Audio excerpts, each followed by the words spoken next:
So when it comes to sensation and perception, now here's another term to keep in mind. It is called the absolute threshold, the minimum stimulation needed to detect a particular stimulus 50% of the time. Now, what does that definition mean? Well, let me give you some examples. For example, the second you can see, hear, or feel something.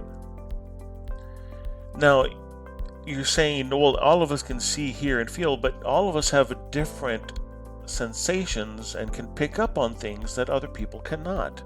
For example, police officers. They can tell when someone is lying more than, say, the average person, especially if they've been on the job for a very long time. Their sense of when someone is lying is very, very high. Let's say that there's someone that has compromised seeing. They don't see very well. Their other senses, though, are going to be better. For example, they can tell who is in their room, maybe just based on a breathing pattern.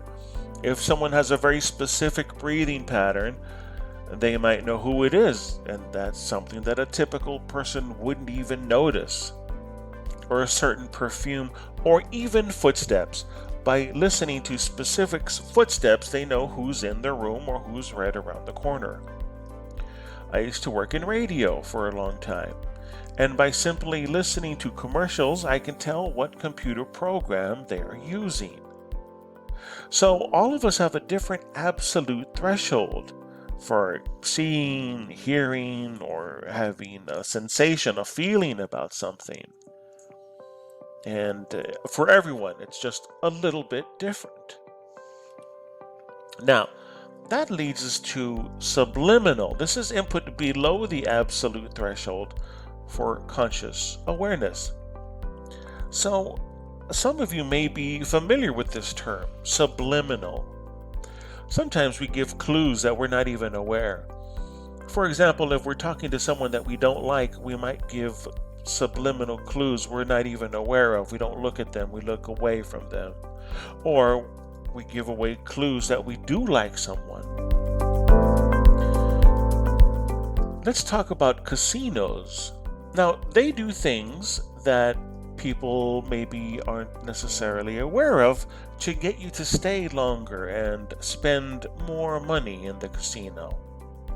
For example, they always get crazy carpets, crazy patterns that are more vibrant, more colorful, to heighten the senses.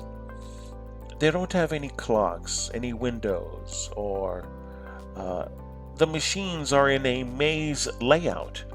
So that way, once you're in the casino, it's very difficult to get out. The lighting and the sound is very exciting to, again, stimulate the senses. And they don't want you to use real money, you just use poker chips. That way you're not aware of the money that you're spending. And also they have a lot of gaming themes. For example, here's a slot machine of Popeye. Now, I normally wouldn't use a slot machine. Doesn't interest me. But I do have a Popeye collection and I do like Popeye, so maybe I would use this machine. And there are thousands of themes. So that way, no matter what you like, you probably are going to find the theme that you like. Another way of subliminal advertising, I guess we could say, is, let's say a restaurant wants you to buy spaghetti, because spaghetti is very cheap to make. They might be playing Italian music, and they might have on the walls Italian paintings. And by listening to the music and by looking at the pictures, now maybe you are in the mood for spaghetti. And again, they're going to make the most money if you order spaghetti, because it's very, very cheap to make and cheap to buy for them. But for you, the customer, they're going to charge you a lot. Now, On another note, in reference to the senses, let's talk about sensory adaptation. Now, this is a diminished sensitivity as a consequence of constant stimulation. Now, when you're around something a lot, your senses kind of calm down and they aren't as alert as they once were. For example, when you are first learning how to drive, your senses are really on high. And in fact, when I first started driving, I would actually get really tense around my shoulders because I was holding onto the steering wheel really tightly. And then with time, I eventually learned to relax. Any job that you start, in the beginning, you're going to be hypersensitive and hyper aware and trying extra hard and get extra nervous, and you might make simple mistakes. But then with time, you're going to get really good at something that looks very complicated to an outsider. Texting.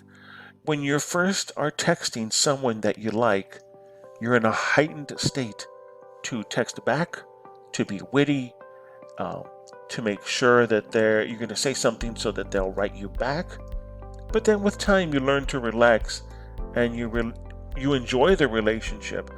Same thing in the beginning of the relationship. You're in a heightened state.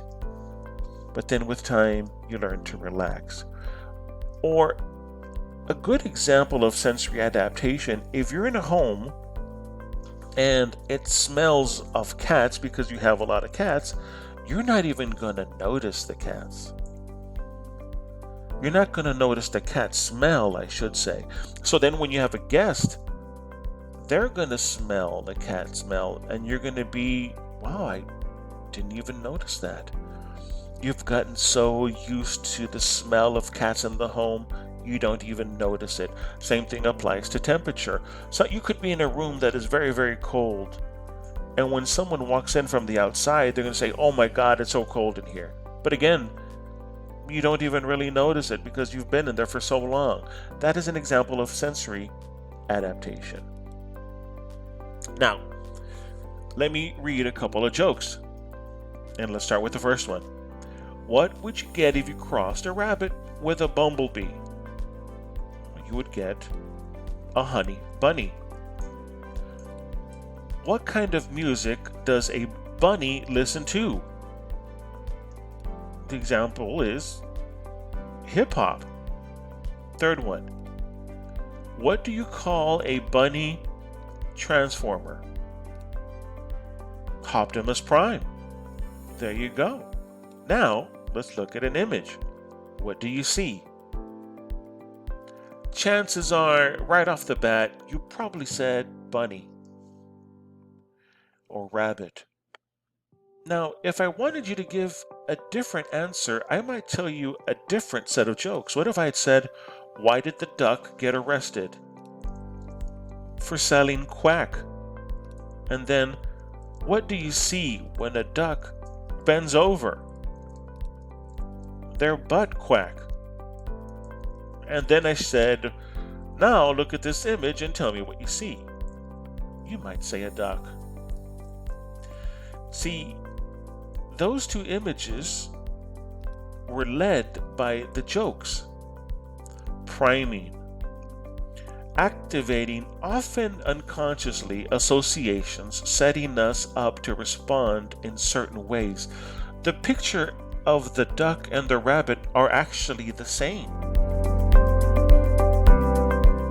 The ears of the rabbit are actually the bill of the duck, but because I gave you jokes ahead of time, I was trying to prime you to say, oh, well, I see a bunny. And then the second set of jokes with the duck, I was trying to steer you to say, oh, well, I see a duck. So even though it's the same image, you produced different answers. Now, priming happens in a lot of different scenarios. For example, when I would teach in the classroom, I never liked having the overhead lights on, the neon lights.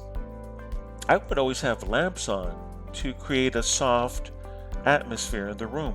And I always made sure I had Glade plugins so that the room smelled really, really nice. And on the first day, we always did icebreakers to make sure that everyone felt like they knew several people in the class, and we all knew each other's name. I was priming my classroom so students were relaxed and ready to learn. So there's another example of priming.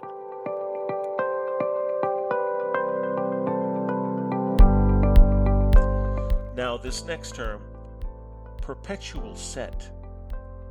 It is a mental tendency and assumptions that affect top-down processing, what we hear, taste, feel, and see.